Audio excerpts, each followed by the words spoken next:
Basically, you have a data sources where you extract the data from different data sources, which could be your ERP, which could be CRM, your relational database, no relational, and so on. You extract and then do some modifications to make it more meaningful, and then load that transform data into a target database. So that's what Glue does. Glue also have a feature called data catalog. So your Glue crawlers run on a data source, and then you can catalog, you can put them into different categories, you can catalog the data, and then you can do it through AWS Management Console. So jobs run. There are different jobs as well. So you can optionally do data cataloging as well. So that's a data integration tool. So it's a serverless. Again, you're not managing any infrastructure. You're paying for what you're using. So discover the data, prepare the data, move the data from and integrate from multiple sources for analytics. For you can run analytics or machine learning or development purpose. You'll see. And these are the kind of a data engineer roles. Similarly, you have a QuickSight, which is a business intelligence tool. It's a cloud native serverless BI. You might be running if you're doing Power BI, Tableau, ClickView, something similar on business intelligence with a native machine learning integrations, and you pay what you use, and you can build reports and so on. So QuickSight as well that you see. You also have another service from a big data analytics point of view. You have a lake formation, which is the big data lake house you might have heard, which is a combination of the data lake as well as data warehouse. So the lake formation is basically centralizing the data, all the difference coming from a different, so that you can then share it, use it across different departments, different teams, different the organizations that you can review, or maybe you have auditors and so on. So what do you have? You have a data coming from different sources. It could be S3, relational data services, Aurora, on-premise databases, and you ingest, which is you bring all the data into a data lake house, which is nothing but your S3 buckets, but in a lake house or format. You have AWS Lake Formation, which is doing potentially, as I said, you can crawl the data, you can catalog the data, you do put all the security things. And then on that lakehouse, you can integrate or you can process using Athena, Redshift, EMR, so that your users start using and leveraging this data. So that's lake formation. Making sense? Yes, great. Thank you. Thanks. And that brings the another part, which is data integration and workflow, which is step function data pipelines, which are again another service on AWS. So you have what is step function? It's a visual workflow services that helps AWS developers. So if you're a developer, maybe, and you have to build a distributed application with automated process and orchestration microservices, maybe to data or data pipelines. You have to build machine learning ML pipelines or data pipelines. You can do from a graphical user interface manner, a workflow service you can drag and do. So that step function, it probably might be using different services, maybe Lambda, maybe other things as well. So, and then that's basically step function. And then you have a data pipeline. So data pipeline again is a web service to automate and movement of and transformation of data. So you can build the whole pipeline using again how the data moves from. So give an example, you have a data coming from your machines, EC2 machines, logs, a lot of data is generating. What you do, your data pipeline will say, hey, I want to track all the logs running on this server, application log, the server log, etc. And that data should be collected every day, put into S3 buckets. And then another job might be then on a weekly basis, I'm analyzing and building reports, maybe weekly, maybe daily, or maybe hourly, depending on what type of data you have. Maybe for application, you might want to do it analysis on an hourly basis and then run through EMR and so on. So that's a whole data pipeline you can build very quickly and easily using data pipeline. Am I making sense, guys? Put in the chat window. So that's basically on a high level, just to do a quick recap of the services you do. Again, as I said, I'm going to go high level keep, but you have category like storage service. You have S3, which is your buckets store for your object storage. You have block storage and file storage, which I've not covered given the time, but we're going to go deeper how you can learn. We'll talk about that in a minute, later. You have relational data services for different type of relational databases on Oracle, MySQL, SQL, Postgres, MariaDB, and many more, and Aurora. You have a DynamoDB NoSQL database. You also have then data migration, which is a database migration, DMS, database migrations for both homogeneous and heterogeneous migrations. In heterogeneous, you have a schema conversion. I know I'm going to be fast, but then I want to but maybe watch it one more time after this class. Then snowball is for migration from a big data point of view, EMR, Elastic MapReduce. Then you have Athena, Kinesis, Glue, QuickSight for business intelligence, lake formation, and then you have for workflows, step workflow or pipelines mainly for developers as well. Now with that, let's look at how does modern data architecture look like? So if you look at, there are mainly 5 pillars or 5 capabilities in a modern day data architecture. You have data ingestion. Ingestion in simple word is data coming in from different sources. What is it will cover?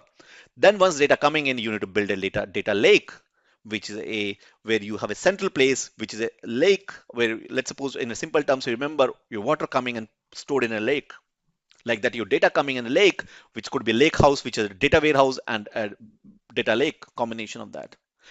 After that, you put a data governance on that. So you have a single view unified data governance. Then you might also want a data movement, data moving from that source or maybe different sources to moving to different things, different places. And then final build is a analytics so that you can make something useful out of the data.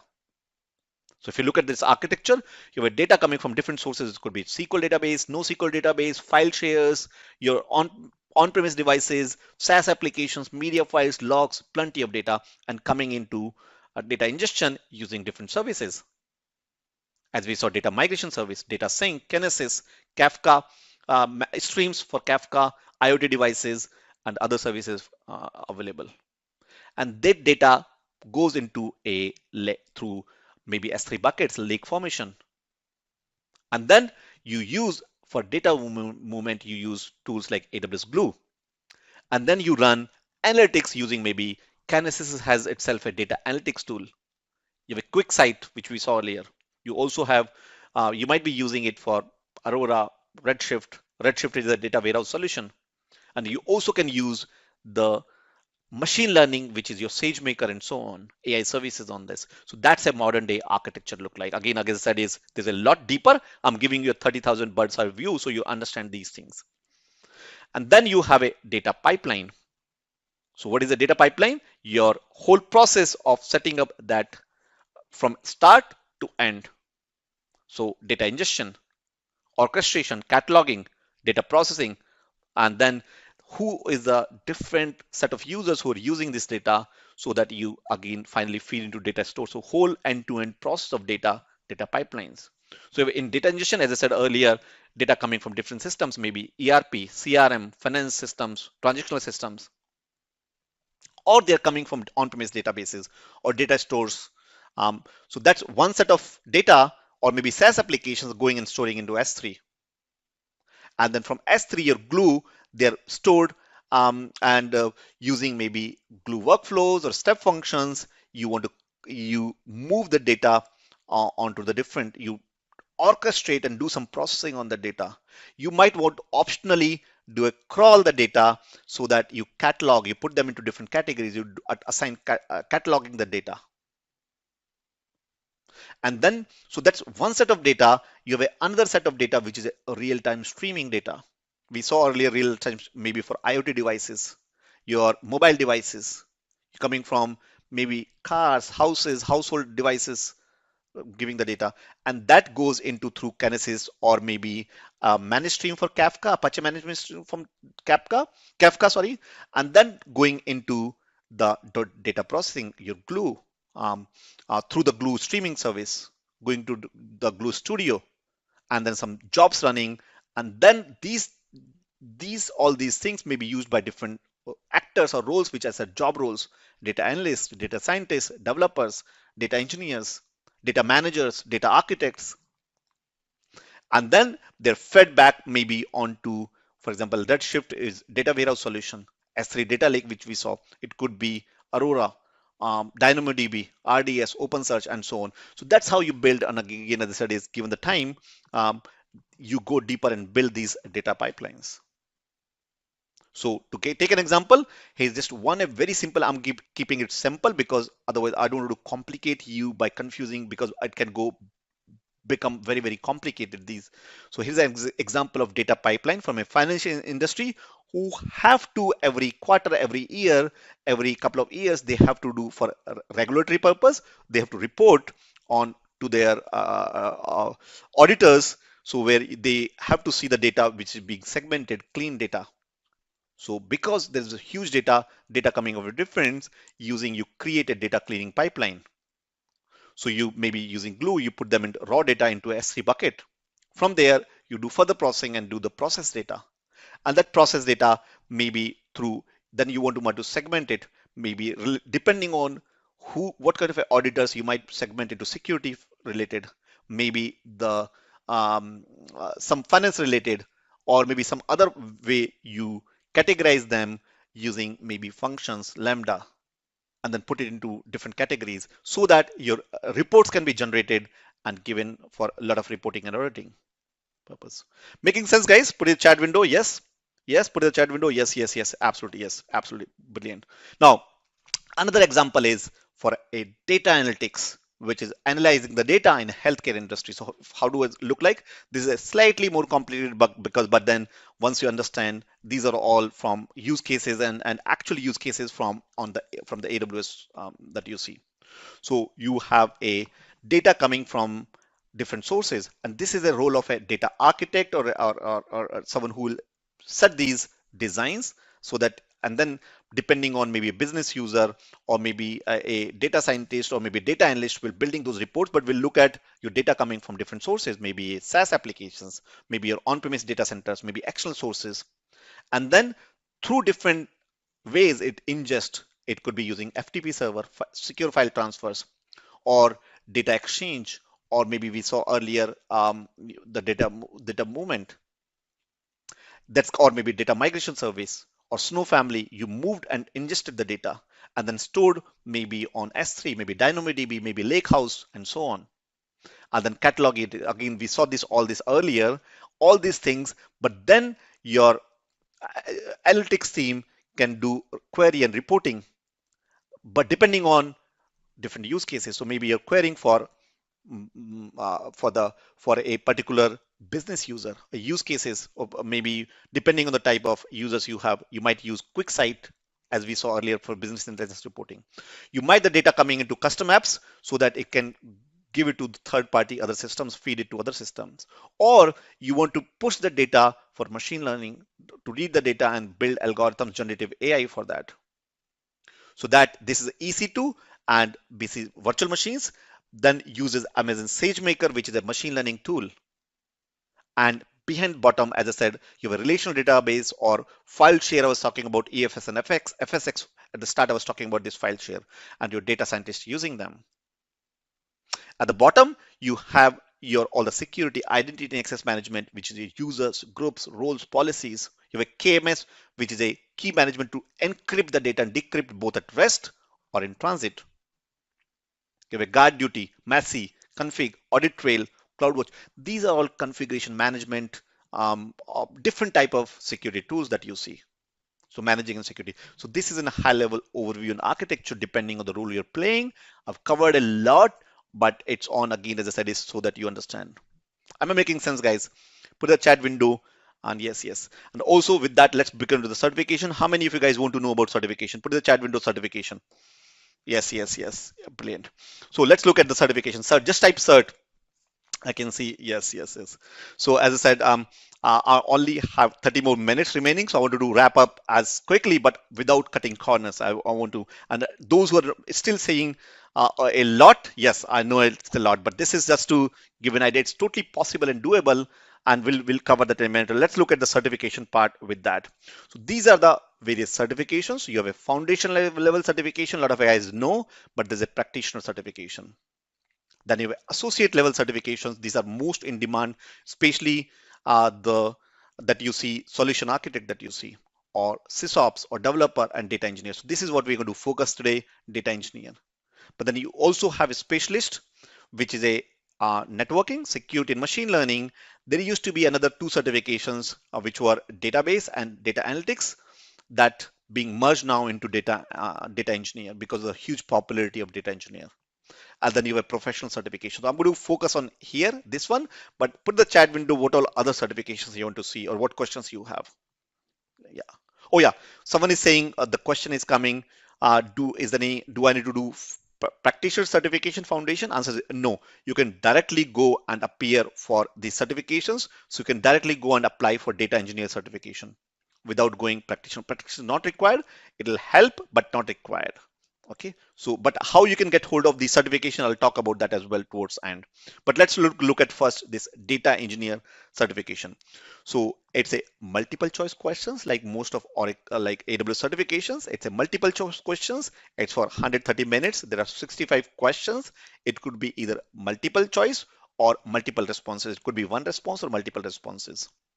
It costs $150 on an average, sometimes less on depending on which country, but $150, and you can give exam online on or in person in Pearson Views Center. And these are different languages: English, Japan, Korea, and Chinese. Most of you guys are here on English.